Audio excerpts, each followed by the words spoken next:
Hi guys, welcome back to my channel which is head back.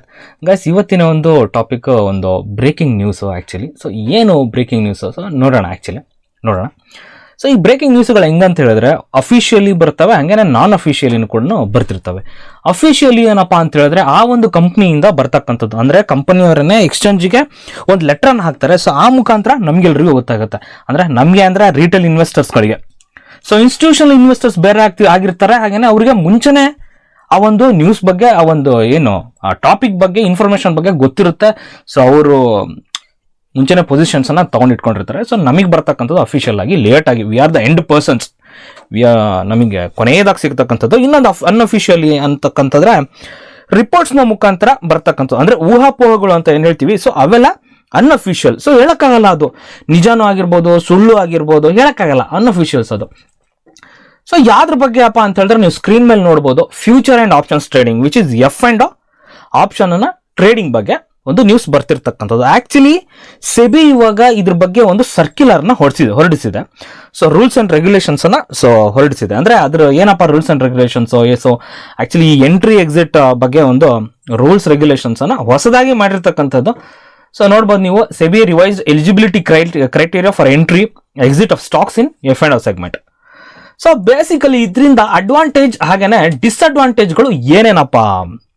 So main ಆಗಿ ಅಡ್ವಾಂಟೇಜ್ಗಳನ್ನ ನೋಡೋದಾದ್ರೆ, Nifty 50 ಏನಿದೆ index ಇದೆಯಲ್ಲ, so ಆ ಒಂದು ಇಂಡೆಕ್ಸ್ ಅಲ್ಲಿ ಬರಬೇಕು ಅಂತ ಹೇಳಿದ್ರೆ, ಯಾವುದೇ ಒಂದು ಸ್ಟಾಕು ಇಂಡೆಕ್ಸ್ ಅಲ್ಲಿ ಬರಬೇಕು ಅಂತ ಹೇಳಿದ್ರೆ ಮುಖ್ಯವಾಗಿ ಎಫ್ ಅಂಡ್ ನಲ್ಲಿ ಆ ಒಂದು ಸ್ಟಾಕುಗಳು ಲಿಸ್ಟ್ ಆಗಿರ್ಬೇಕು. ಎಲ್ಲಿ? F and O, which is future and options ಅಲ್ಲಿ ಲಿಸ್ಟ್ ಆಗಿರ್ಬೇಕು. ಸೊ ಅಂದ್ರೆ ಮಾತ್ರ ಅವುಗಳಿಗೆ ಒಂದು ಚಾನ್ಸ್ ಅನ್ನ ಕೊಡ್ತಾರೆ. ಸೊ ಅಲ್ಲಿ ತನಕ ಚಾನ್ಸ್ ಅನ್ನ ಕೊಡೋದಿಲ್ಲ. ಎಫ್ ಅಂಡ್ ಓದಲ್ಲಿ ಯಾವಾಗ ಅವರು ಬರ್ತಾರೋ, ತಮ್ಮಂತ ಲಿಸ್ಟ್ ಮಾಡ್ಕೋತಾರೋ, ಅವಾಗ ಮಾತ್ರನೇ ಚಾನ್ಸ್ ಅನ್ನ ಕೊಡ್ತಾರೆ. ಒಂದು. ಎರಡನೇದಾಗಿ ಏನಾಗುತ್ತೆ ಅಂತ ಹೇಳಿದ್ರೆ, ಇಂಡೆಕ್ಸ್ ಫಂಡ್ ಅಲ್ಲಿ ಹೋದ್ರೆ ಅವರಿಗೆ ಫಂಡ್ಸ್ ಜಾಸ್ತಿ ಬರಕ್ ಸ್ಟಾರ್ಟ್ ಆಗುತ್ತೆ. ಎಲ್ಲರೂ ಕೂಡ ಏನ್ ಮಾಡ್ತಾರೆ? ಸೊ ನಿಮ್ಮಂತವ್ರು ಏನ್ ಮಾಡ್ತೀವಿ, ಕೆಲವೊಬ್ರು ಸ್ಟಾಕ್ ಪ್ರೈಸ್ ಯಾವ್ದು ಕಡಿಮೆ ಇದೆ, ಸೊ ಅದನ್ನ ತಗೋಣ, ಸ್ಟಾಕ್ ಪ್ರೈಸ್ ಜಾಸ್ತಿ ಇದೆ, ಸೊ ಇದು ಬೇಡ, ಹಿಂಗ್ ಮಾಡ್ತಾರೆ. ಬಟ್ ದೊಡ್ಡ ಇನ್ವೆಸ್ಟರ್ಸ್ಗಳೆಲ್ಲ ಯಾಕೆ ರಿಸ್ಕು, ನಮ್ಗೆ ಬೇಡ, ನಿಫ್ಟಿ 50 ಇಂಡೆಕ್ಸ್ ಏನಿದೆ, ಸೊ ಆ ಇಂಡೆಕ್ಸ್ ಅಲ್ಲಿ ಹಾಕೋಣ, ಸೊ ಆ ಇಂಡೆಕ್ಸ್ ಫಂಡ್ ಅಲ್ಲಿ ಹಾಕೋಣ ಅಂತ ಹೇಳ್ಬಿಟ್ಟು ಆ ನಿಫ್ಟಿ 50 ಇಂಡೆಕ್ಸ್ ಮೇಲೆನೆ ಹಾಕ್ತಾರೆ. ಅಂದ್ರೆ ಇಂಡೆಕ್ಸ್ ಇಂದ ಫಂಡ್ ಇರುತ್ತೆ, ಸೊ ಅದ್ರಲ್ಲಿ ತಗೊಂಡೋಗಿ ಹಾಕ್ತಾರೆ. ಅಂದ್ರೆ ಫಂಡ್ ಫ್ಲೋ ಜಾಸ್ತಿ ಆಗುತ್ತೆ ಅವಾಗ. So that is the advantage ಒಂದು. ಓಕೆ, ಡಿಸ್ಅಡ್ವಾಂಟೇಜ್ ಅನ್ನ ನೋಡೋದಾದ್ರೆ ಏನಾಗುತ್ತೆ ಅಂತ ಹೇಳಿದ್ರೆ, ಆಕ್ಚುಲಿ ಎಫ್ ಅಂಡ್ ಸೆಗ್ಮೆಂಟ್ ಅನ್ನ ಯಾಕೆ ಇಂಟ್ರೊಡ್ಯೂಸ್ ಮಾಡಿದ್ರಪ್ಪ ಅಂತ ಹೇಳಿದ್ರೆ, ಹೆಡ್ಜಿಂಗ್ ಮಾಡೋದಕ್ಕೋಸ್ಕರ. ಅಲ್ಟಿಮೇಟ್ ಆಗಿ ಏನಾಗುತ್ತಪ್ಪ ಅಂತ ಹೇಳಿದ್ರೆ, ಊರ್ ಕಡೆ ಎಲ್ಲ ಈ ಓಸಿ ಅಂತ ಆಡ್ತಾರೆ, ಗೊತ್ತಿರ್ಬೋದು, ಏನೇನೋ ಓಸಿ ಗೀಸಿ ಅದು ಇದು ಅಂತ ಆಡ್ತಾರೆ. ಸೊ ಆ ತರ ಒಂದು ಆಟ ಆಗಿ ಪರಿಣಮಿಸುತ್ತಿದೆ, ಆ ತರ ಒಂದು ಕನ್ವರ್ಟ್ ಆಗ್ಬಿಡುತ್ತೆ. ಸೊ ನಮ್ಮ ಲ್ಯಾಂಗ್ವೇಜ್ ಅಲ್ಲಿ ಹೇಳೋದಾರೆ ಇದರಲ್ಲಿ.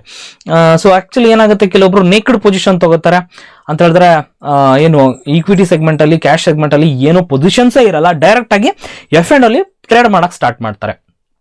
ಒಂದು. ಇನ್ನೊಂದು, ಕಂಪನಿಯ ಗ್ರೋತ್ ಕಮ್ಮಿ ಆಗುತ್ತೆ. ಸೊ ಇದು ಡಿಸ್ಅಡ್ವಾಂಟೇಜ್. ನೋಡೋಣ. ಆಕ್ಚುಲಿ ಇವಾಗ ಹಿಂದೆನೆ ಬಂದಿತ್ತು ಕೂಡ Jio financial service, which is JFS. So Mukesh Ambani ಅವರ ಒಡೆತನದ ಜಿಯೋ ಫಿನಾನ್ಷಿಯಲ್ ಸರ್ವಿಸ್ ನಿಫ್ಟಿ 50 ಅಲ್ಲಿ ಹೋಗ್ಬೇಕು ಅಂತ ಪಾರ್ಟ್ ಅನ್ನ ತಗೋಬೇಕಂತ ಒಂದು ಮಾತುಕತೆ ನಡೀತಾ ಇದೆ. ಸೊ ರಿಪೋರ್ಟ್ ನ ಮುಖಾಂತರ ಅದು ಕೂಡ ಬಂದಿತ್ತು.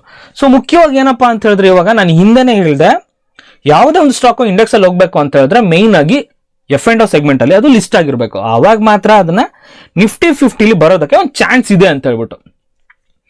ಸೊ ಈ ಒಂದು ಕಾರಣಕ್ಕಾಗಿ Jio financial service jumps 8% on potential F and inclusion. So F and ಅಲ್ಲಿ ಇದು ಹೋಗ್ತಕ್ಕಂಥ ಏನು ಪ್ರೊಬ್ಯಾಬಿಲಿಟೀಸ್ ಜಾಸ್ತಿ ಇದೆ, ಇದು ಮತ್ತೆ ಝೊಮ್ಯಾಟೋಗೆ. ಸೊ ಜಿಯೋ ಮತ್ತೆ ಝೊಮ್ಯಾಟೊ ಎಫ್ ಅಂಡ್ ಅಲ್ಲಿ ಆಲ್ಮೋಸ್ಟ್ ಏನೋ ಲಿಸ್ಟ್ ಆಯ್ತು ಅಂತ ಹೇಳಿದ್ರೆ, ಲಿಸ್ಟ್ ಆದ್ರೆ ಆಲ್ಮೋಸ್ಟ್ ಇವ್ರು ಹೋಗ್ತಾರೆ. ಸೊ ಇನ್ನೊಂದು ನೀವು ನೋಡ್ಬೋದು, ನೀವು ಸ್ಕ್ರೀನ್ ಮೇಲೆ, hopeful of receiving regulatory approval for business with BlackRock tech stake ready for market entry Jio financial first AGM. ಮೊನ್ನೆ ತಾನೇ ಒಂದು AGM ನಡೀತು. ಅದು ಜಿಯೋ ಫಿನಾನ್ಸ್ ನ ಒಂದು first AGM, annual general meeting, first last month ending ಅಲ್ಲಿ ನಡೆದಿರ್ತಕ್ಕಂಥದ್ದು. So ಅದ್ರಲ್ಲಿ ಕೂಡ ಹೇಳಿದ್ದಾರೆ ನೋಡಿ, ಬ್ಲಾಕ್ ರಾಕ್ ಅಂತಕ್ಕಂಥ ಒಂದು ಕಂಪನಿಯ ಜೊತೆ ನಾವು ಟೈ ಅಪ್ ಆಗ್ತೀವಿ. ಇನ್ನ ಕನ್ಫರ್ಮ್ ಆಗಿಲ್ಲ ಅದು, ಆಕ್ಚುಲಿ ಸುಮಾರು ದಿನದಿಂದನೂ ಇದು ನಡೀತಾನೆ ಇದೆ, ನಾವು ಬ್ಲಾಕ್ ರಾಕ್ ಜೊತೆ ಟೈ ಅಪ್ ಆಗ್ತೀವಿ, ಬಿಸ್ನೆಸ್ ಮಾಡ್ತೀವಿ ಅಂತ ಹೇಳ್ಬಿಟ್ಟು. ಇದುವರೆಗೂ ಟಿಲ್ ಟುಡೇ ಯಾವುದೇ ತರನಾಗಿರ್ತಕ್ಕಂಥ ಬಿಸ್ನೆಸ್ ಇವರು ಇನ್ನ ಸ್ಟಾರ್ಟ್ ಮಾಡಿಲ್ಲ. ಓಕೆ, ಹಾಗೆಯೇ ನೆಕ್ಸ್ಟ್ ನೋಡೋದಾದ್ರೆ, ಸೊ ಇದಾಗಲೇ ಹೇಳಿದೆ. So Mukesh Ambani Jio financial set to transform home loan industry with new launch. ಇನ್ನೊಂದು ಹೋಮ್ ಲೋನ್ ಇಂಡಸ್ಟ್ರಿಗೂ ಕೂಡ ಇವರು ಜಿಯೋ ಫಿನಾನ್ಷಿಯಲ್ ಸರ್ವಿಸಸ್ ಅವರು ಹೋಮ್ ಲೋನ್ ಇಂಡಸ್ಟ್ರಿಗೂ ಕೂಡ ಬರ್ತಾರಂತೆ. ಸೊ ನೋಡೋಣ, ಆ್ಯಕ್ಚುಲಿ ಇವರೇನಾದರೂ ಬಂದರು ಅಂತ ಹೇಳಿದ್ರೆ ಈ NBFC ಸೆಕ್ಟರಲ್ಲಿ ಏನಿದಾವಲ್ಲ ಆ ಕಂಪನಿಗಳಿಗೆ ಒಂದು ದೊಡ್ಡ ಹೊಡೆತ ಅಂತ ಹೇಳ್ಬೋದು. ಯಾಕೆ ಅಂತ ಹೇಳಿದರೆ, ಒಂದು ಸ್ಟ್ರಾಂಗೆಸ್ಟ್ ಪರ್ಸನ್ನು ಇದನ್ನ ಓನ್ ಮಾಡ್ತಾರೆ. ಯಾವುದೋ ಆಲ್ತು ಫಾಲ್ತು ಆಗಿದ್ರೆ ಏನೋ ಇಂಪ್ಯಾಕ್ಟ್ ಆಗ್ತಿರಲಿಲ್ಲ. ಸೊ ಒಬ್ಬ ದೊಡ್ಡ ಬಿಸ್ನೆಸ್ ಮ್ಯಾನು, ಏಷ್ಯಾದಲ್ಲಿ ರಿಚೆಸ್ಟ್ ಆಗಿರ್ತಕ್ಕಂಥ ಒಂದು ಪರ್ಸನ್ನು ಈ ಒಂದು ಕಂಪನಿನ ಓನ್ ಮಾಡ್ತಾರೆ. ಸೊ ನಿಮಗೆ ಗೊತ್ತಿದೆ, ನಮ್ಗೆಲ್ರಿಗೂ ಕೂಡ ಗೊತ್ತಿದೆ ಟೆಲಿಕಾಂ ಸೆಕ್ಟರ್ನಲ್ಲಿ ಏನೇನು ಯಾವ್ಯಾವ ಥರ ಬಂದ್ರವರು ಧೂಮ್ ಧಮಾಕ ಎಬ್ಸಿದ್ರು ಅಂತ ಹೇಳ್ಬಿಟ್ಟು. ಹಾಗೆ ಆಯಿಲ್ ಇಂಡಸ್ಟ್ರೀಸಲ್ಲೂ ಹೇಗಿದ್ದಾರೆ, ಸೊ ಫಿನಾನ್ಷಿಯಲ್ ಇಂಡಸ್ಟ್ರೀಸಲ್ಲೂ ಕೂಡ ಇವರು ಈಗ ತಮ್ಮ ಒಂದು ಇದನ್ನ ಕಾಲನ್ನ ಇಡ್ತಾ ಇದ್ದಾರೆ. ಸೊ ನೋಡೋಣ ಯಾವ್ಯಾವ ಥರ ಏನು ಲಾಂಚ್ ಮಾಡ್ತಾರೆ, ಏನು ಹೊಸ ಇದನ್ನ ತರ್ತಾರೆ ಅಂತ ಹೇಳ್ಬಿಟ್ಟು.